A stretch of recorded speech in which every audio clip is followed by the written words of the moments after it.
Da anni l'associazione ambientalista Mare Amico, guidata da Agrigento dal dottor Claudio Lombardo, documenta e denuncia che la falesia del Caos sta arretrando con crolli giornalieri.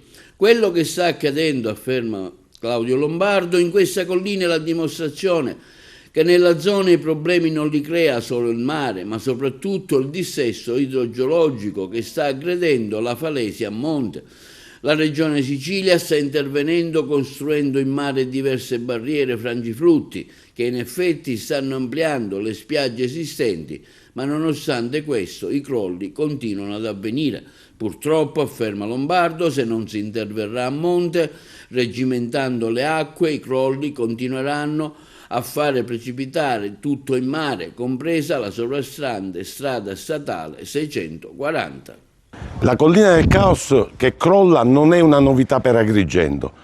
La regione siciliana sta intervenendo per cercare di bloccare l'erosione costiera con l'immissione di massi frangiflutti, ma il problema alla collina del Caos è a monte per il dissesto idrogeologico e la mancata reggimentazione delle acque.